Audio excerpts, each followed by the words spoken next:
Hello. Hello and welcome to this video on vectors, standard library of Rust programming language. We will finish this uh, series of vectors in this video, and then we will move on to another collection class. So let's first finish this, then we'll discuss what we have to go through. It shouldn't take long because not much remains. So next function which we had studied till was sort by cached key. So it takes a closure, mutable closure, and returns a key. Now we read this: sort the slice in ascending order with the key extraction function, preserving initial order of equal elements. Now the key which the mutable closure returns should be or should satisfy the trait of total order. This sort is stable, does not require reorder equal elements, and O m times n plus n times log n worst case, where the key function is O of n. During sorting, the key function is called at most once per element by using temporary storage to remember the results of key evaluation. The order of calls to the key function is unspecified and may change in future versions of the standard library. If the implementation of odd for k does not implement a total order, the function may panic even if the function exits normally. The resulting order of elements in the slice is unspecified, so we will have some notes on panicking. For simple key functions, example functions that have property accesses or basic operations, sort by key is likely to be faster. Current implementation.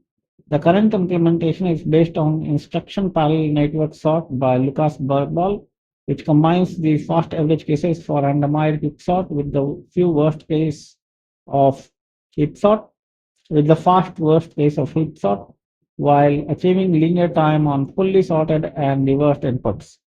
And order k times log n, where k is the number of distinct elements in the input. It leverages superscalar out-of-order execution capabilities commonly found in CPUs to efficiently perform the operation. In the worst case, the algorithm allocates temporary storage in a vector k of size, the length of the slice. May panic if the implementation of odd of or k does not implement a total order, or if the odd implementation panics. All safe functions on slices preserve the invariants that even if the function panics, all original elements will remain in the slice, and any possible modifications via interior mutability are observed in the input. This ensures that recovery code, for instance, inside of a drop or following a cache unwind, will still have access to all the original elements. For instance, if the slice belongs to a vec, the vec drop method will be able to dispose of all contained elements. So here we have a vector 4 minus 5, 1 minus 3, 2, and 10. And we take a closure which converts the elements to a string, and then we compare. And then the equation, or rather the vector, becomes minus 3, minus 5, 1, 10, 2, 4. Then we have a 2-vec function which copies itself into a new vec. So we have a vector s is equal to 10, 40, 30, and x is a new vector which we can get by calling s dot 2vec. Here and s can be modified independently. They are a copy of each other. You see, the type key must satisfy the clone trait. So they are copied, and they are totally a different, not copied, cloned actually. So they are totally different. Then it's an nightly API. We have repeat of n size and vector key. Creates a vector by copying a slice of n times. So you see, it should satisfy the copy trait. This function will panic if the capacity would overflow. So vector 1.2 is repeated 3 times, and the new vector is 1, 2, 1, 2, 1, 2. A panic upon overflow. So for example, if you take this and you repeat it, size max, it will panic. Then we have concat. So it will take two arrays and concatenate them as two or more also, and concatenate them. Flatten a slice of t into single value self output. So we have hello world and we concatenate them, we get hello world. 1, 2, 3, 4, we concatenate, we get 1, 2, 3, 4. Similarly, we have join, so it flattens a slice of t into a single value self output, placing a given separator between each.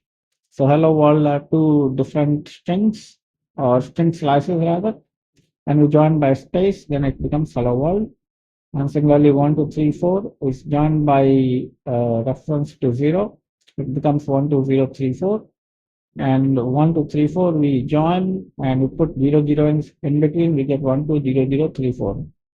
Then we have connect patterns slice of t into single value self output, placing a given separator between each. So hello world has become similarly hello world. 1, 2, 3, 4 becomes 1, 2, 0, 3, 4. So this time we can put a single value only. Now we have trait implementation. The thing is that we cannot discuss this because we have not discussed traits. Now, if you see traits, let me show you. So if you look at the standard library of Rust, okay, all we should have that all of us. Yeah, do it. So this describes every element of the Rust library, and we were discussing collection objects here. So in collections, we have discussed the vec, vec. Where is collections vec? Vec is what we discussed. Capital VEC. Okay, we will see that again. So now with the vec out of way, next is what we will look at is hash map, because that is the second most used collection. So this is what we will discuss. This will be also a long one, okay, but not as long as vector, relatively shorter. Now, I was talking about the traits. So if you look at traits, there are lots of traits which we have to see, and we'll go through some more important traits. I'll create a list. I have not yet decided which common traits we are going to go through, but definitely some are more important than other, and we will go through those traits. So, for example, we have been talking about odd all the time. So this is the odd, okay? So we will go through this, and then EQ is important, partial EQ, partial odd, azimuth, as ref, from, to, copy, clone, those are important. Clone is there, and then copy would be there. So these certain traits are very important, and we'll go through those common traits. But next item in line is, that is starting from next video, we will discuss hash map. Okay. So I don't think we should start hash map today. It's not a good idea to start this. It's quite dense actually. There's a lot of things we need to understand, and I'll show you a simple hash map as well, as to show how we can design hashing function. The most difficult part of a hash map is the design of the hash function, because a good hash function should satisfy so many criteria that it's very difficult to design a new hash function. So we will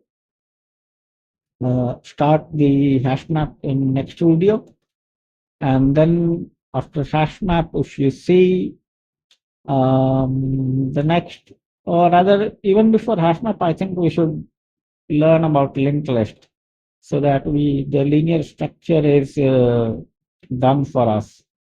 So vector and linked list will cover. So I think we will cover linked list first, and then we will go on to hash map.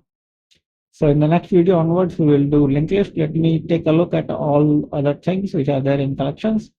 So linked list is one important. VecDQ. VecDQ is also a linear structure which we can study. It is not a big one. VecDQ we can study. Give me a moment. Quite similar to vector. So, sorry, vec dq is quite similar to vector. Vec, whatever we call it.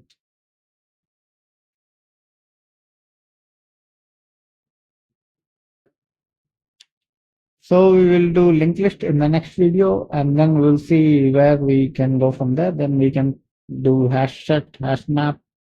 We will do hash map first, then hash set, then B tree, binary tree heap, binary heap, then B tree set, and B tree map. So in that order, we will study. And once we are done with this collection, we will go and look at traits. Functions we can study, we'll see. It is not necessarily complicated. Enums are another important topic. Okay, there are certain structures which are quite important. For example, not structure. Yeah, the COW, copy on clone on write. This smart pointer is what is important enum. So we need to study this. Options and result we have already studied. So I'll pull out important stuff, most common stuff. Obviously, I'm not going to go through the entire library because that is simply too much. And by the time we will read it, it will change. Okay. So, and then we have to tap the change. So it is simply out of scope to expect a YouTube playlist to cover entire standard library. But yes, we will cover the important stuff.